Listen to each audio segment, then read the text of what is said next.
Welcome to This Old App, a podcast about learning, coding, smashing stuff together, breaking things apart, startups, failing, winning, and any other buzzwords we can think of.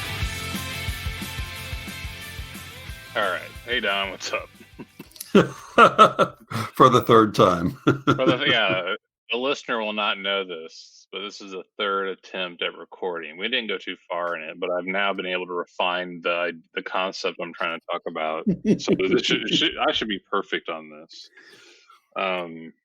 Or maybe this is being recorded and no one will ever hear it because it'll screw up again, but we'll see. Anyway, today's topic. I am kind of brainstorming with you about a content management system approach. And so I've heard this idea or this problem to be solved by two different entities, real job entity and a startup that has talked to me. And it's a startup I've known for the past couple of years, but they just started asking about it. So I want to go with an abstract kind of example. SaaS provider, they have a lot of clients in food production, restaurants, food producers, diet system people, whatever. They need a static site that is unique to each of their entities around nutrition. And they want to have content around their products and their services that relates to nutrition. The site needs to be responsive. The ability for multiple languages, needs to be accessible, needs to be fast, needs to have SEO properties. They need to be able to update the content, like additional pages without a coder. They need to be able to have multimedia with pictures, videos, what have you. And they need to be able to host the site in their own hosting system. But they do not need to be able to make the changes and updates on their system. Okay, so I want to stop you there for a second. Sure. You say they need to be able to do it on their system. Does that mean they have some IT capability within their own house? Yes. Okay. But their IT people don't care if they log into a single site to do the content changes and such. They just want to be able to host the site within their own domain, within their own hosting environment, meaning the build. Because this is the other thing that's not important is it's not important that the users have a unique experience, meaning we don't need to change the site based on someone logging in and seeing data related to specifically them. Sure. So we're talking about a static site generator CMS of sorts. Okay, and they want to stay away from WordPress, or you want to stay away from WordPress just because that's too much for the problem at hand? What we want to avoid is Drupal and WordPress multi-sites. The needs of the theme layer and the needs of different content approach, like different content between each of these providers is so different that trying to host everyone on one system is problematic. Including a database with it, in the sense of the site build having a database backend is also problematic. Because when you use if you just have a build made up of HTML, JavaScript, and CSS, I can hand that to any hosting provider and they can do it. Sure. But if I throw a database into it that they have to host, that changes things drastically. Of course. Now, if they come in and they wanted a user to log in and to see different things, that also can be problematic. There's no doubt about that. But right now we're talking about a custom static site generation system is essentially what the idea has evolved to.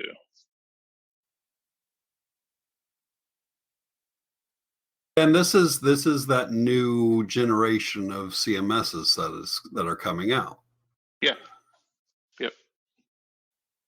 And so right now, Gatsby is what I'm looking at first, because they claim you can use their system to build a front end, a static site front end, so to speak, utilizing any various number of backends to provide the data for the build.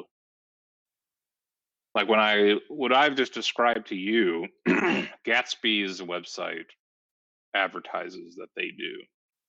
But I think that it's very valid, your question about, you're sure you don't want to use WordPress. Yeah, it's a question sometimes of the back end needs versus the input of the new content needs, I guess, is really the crux of the problem, right? Yeah. I mean, in a way, the system has to be it's the complexity of assigning a complete dynamic front end and back end solution is problematic to the idea that a company could take the build, the end product, the production of the website and host it anywhere. Because once you get into this whole idea of the database or a backend API, it's like, and you say, well, you need to be able to host that yourself. That throws the wrench into everything, based on what I can tell. Because if they're a Drupal environment, then they're not going to want WordPress, and vice versa. Right. There's all sorts of headless CMSs. You've had to look at a CMS for you're using WordPress, I think, for Aspire. Have you looked at these things? What are your thoughts on these new approaches to content management? Because we grew up in the PHP backend database CMS world, and now there's a slew of new options and approaches to it. Yeah, and you and I talked a little bit about this, about when I was talking about potentially redoing the Aspire EDU marketing website. I certainly got the feeling that WordPress is just too much for what we need. We could certainly be served by something that doesn't do as much as WordPress brings to the forefront. And as we talked about it, there are numerous ones out there. Gatsby's one, but then they talk about Gatsby as a headless CMS, Gatsby with WordPress. So they're even talking about combining the two. I'm trying to think. There's one. There's another one out there that I know that Syntax FM, Scott and Wes, that they're a sponsor for them, and it's not coming to me at the moment. Netlify as well has a CMS. I'm all for trying something in this direction, especially for what you're trying to do with that client. I think this is the way to go, unless you need all the features that WordPress or Drupal bring to you. Because I think that's where we've ended up is WordPress and Drupal were kind of the standards back a few years ago, with WordPress being a little bit more on the user-friendly side and Drupal being a little bit more on the enterprise business. You can do a little bit more with it side. And they've both moved more into the enterprise space. So WordPress has gotten more robust and Drupal's gotten even more robust, even though you can use it as a headless CMS as well. But there's just a lot there that I don't think is necessary for the use case you're describing. So I certainly think a Gatsby or Netlify is certainly a way to go. I mean, Yeah, and it's true. WordPress and Drupal have gone the enterprise way. And the thing is everyone hates them. Yeah. Like I really do not find positive comments about either of those platforms anymore. And I know it's a bit of it's one of those things where I know the volume and quality of work that's been done on WordPress. Like I don't have anything against WordPress until you say you're going to have to manage 30 WordPress sites. And then I'm like, oh Right. crap. Like that's Right. that's a crap show I don't want to deal with. So individually for one company, like if a company comes to me or a nonprofit comes to me and goes, we want a website for ourselves and just satisfies our needs and we'll manage things. I'm like, WordPress. Like, I don't know. You have to convince me you need something different. But what I'm talking about is 2,000 potential clients with their own similarly structured websites that don't have dynamic user login data. I feel like WordPress is the wrong way to go. And that's what I'm trying, that's a solution I'm trying to solve, is very defined sites where I know the exact structure they're going to have. The variance is going to be in style, pages that they use, and how they probably treat their content. But we know every page will have, every site will have this, will have a contact page, it will have a intro page, it will have a list of certain nutrition benefits, it will have products, and they will fit a very similar pattern. Right. That's what I want to be able to provide. And if they say, no, we need a lot of customization for ourselves, we don't want to follow that pattern, then it's like, oh, you need WordPress by yourself then. And so that's what I'm trying to solve, is a mass number of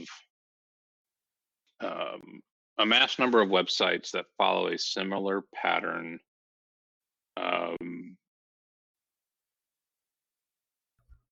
that is simple in its build, in the sense of, at the end of the day, the only thing that's being served up is like a progressive web app made up of HTML, JavaScript, and CSS. Right.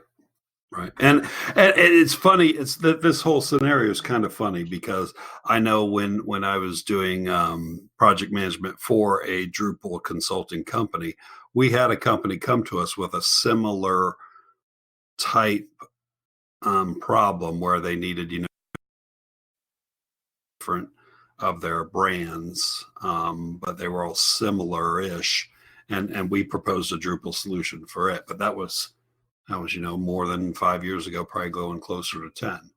And the solutions that are out there now weren't available to us. Yeah.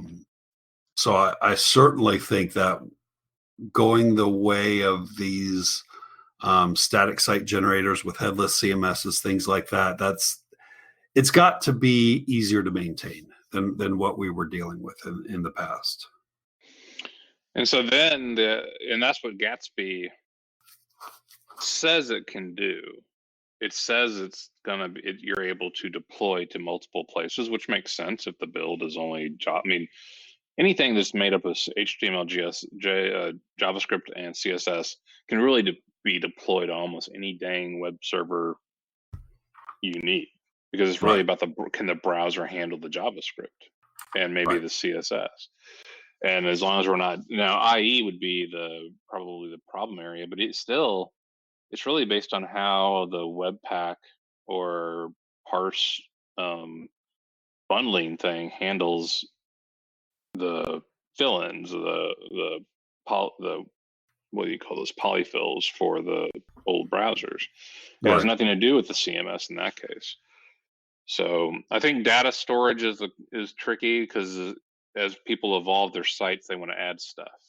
And the question is, if all of a sudden they want some dynamic data, how do you give them the ability to do that? But at the beginning level, the problem has been presented to me as these are static sites. The content will not change that often. We need to be able to provide the ability to make content changes and then deploy to our own environment. And that's what's kind of been, that's why I'm like, okay, I don't want to do WordPress, because as soon as I get into that back end side of things, you've made it difficult for me to give you a secure site to deploy. Sure. But when I've built a number of basically what is the name of it? Jamstack? Is that the name of it? Yes.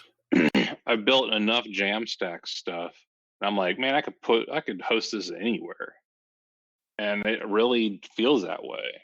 Right. So I guess that's maybe what I'm really talking about is a Jamstack CMS at the end of the day. Mm-hmm. And the answer is there are a dozen or more of them. So Yeah. it's just going to be a matter of picking one and going. Yeah. But you don't have like what repeat again your Jamstack experience? Like what content CMSs you've used or static site generators? I haven't used very many. I've looked at, in fact, I haven't used any as far as putting anything in production. I've looked at Sanity. I've looked at Netlify CMS and all of that, and I've started to put a project together. But as far as even getting something up and running, I haven't taken anything to completion yet. So. I think you're going to be the first one to dive in the waters there. I never just going with that. What you just said, Netlify CMS, without having looked at it, too proprietary because it's tied to it's tied to the hosting, right? Probably to some degree, but it exactly what you're expecting. It is built on Jamstack. It is just static content. So all you need to do is move the content around if you had to. They're just giving you the tools to make the pushing probably easier and maybe the back end of the content entry easier. Yeah. And really, I think that to me is probably within your top 3 of problems is the content entry. Yes. Yeah. I mean, that's where the work will be to make it easy for people. So I don't think you have an answer. I don't think there's an answer out there to where you're not going to be tied to something. Yeah. Well, At the end of the day, it all spits. It does just spit out the JavaScript and the HTML, and you can migrate that wherever you need to. Well, even on the Netlify thing, like on their website I'm looking at right now, they have guides for Gatsby, Hugo, Jekyll, which I've used, Next.js, and Nuxt, which is Nuxt is Vue's thing, I believe. Middleman is the Ruby world thing. Jekyll, I think, is Ruby. Yeah, and that's what I'm saying is the Netlify CMS part of it is just I believe it's just the back end. It's just the content entry to where we're going to make this easy for you to enter the content and then you spit it to whatever static site generator you want.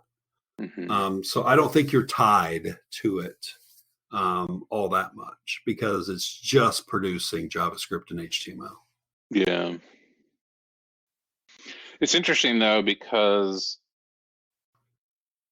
now that have been provided the problems by 2 different parties, and having had the experience of the PHP full stack CMSs, this is one problem I'd like to I see that Gatsby is solving that problem, but it's really interesting to see where we started and how this has evolved, I guess.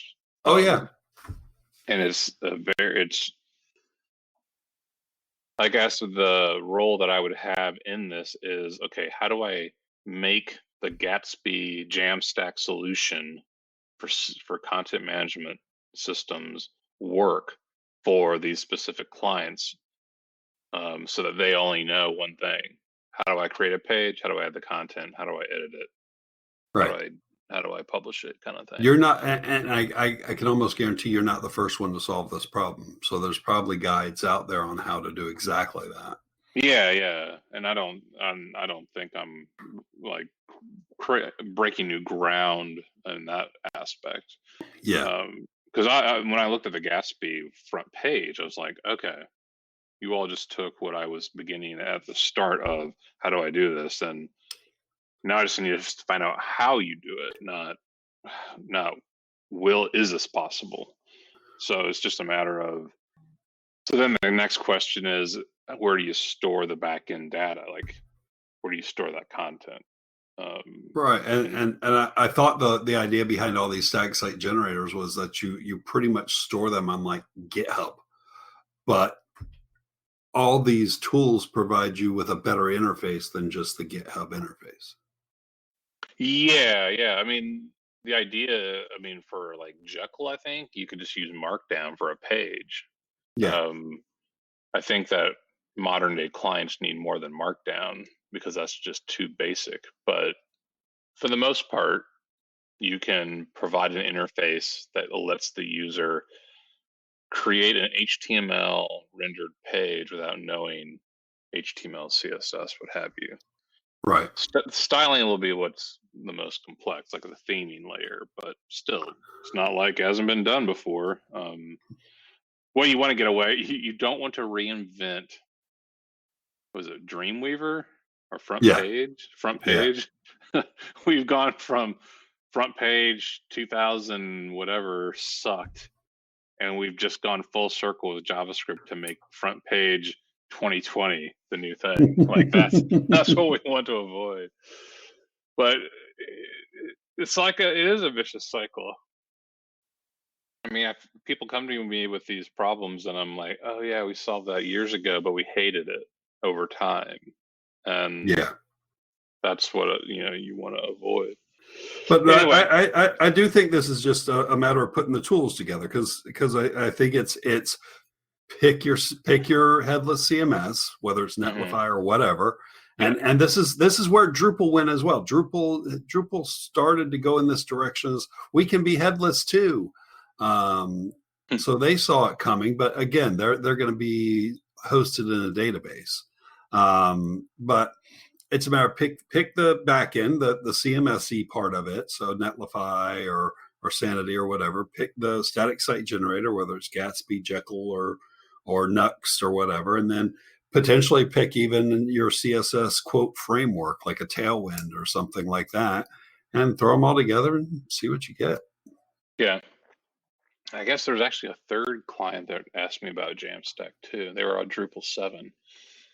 And at that time, I was just like, yeah, I don't know if that would work for you all that well. But now seeing these other tools is like, actually, that's probably the way you need to go. Yeah. So anyway, that's my my code discussion for the week. The initial scraping the surface of modern day CMS platforms on a Jamstack, headless backend, any deploy anywhere type of approach. Yeah. Well, I'll be interested to see how far you're able to get with it because I haven't been able to dive into it yet, but it certainly seems easier than it used to be. Yeah, definitely does. Well, it's easier, especially if you've worked as much on JavaScript, I think, because that's what all these are built in for the most part, at least that I can tell. Yeah. All right, that's all I got. All right, sounds good. We'll see you next time. Later. Thanks for listening to This Old App. Show notes and previous episodes can be found on our website at www.thisoldapp.online. Reviews on Apple iTunes are always appreciated and help promote the show. For questions, comments, or things you would like to hear on future shows, please email us at hello@thisoldapp.online. Show music is Guns Blazing by Fab Claxton, licensed by Pond 5. Voiceover work by MeganVoices.com. You'll hear from us soon.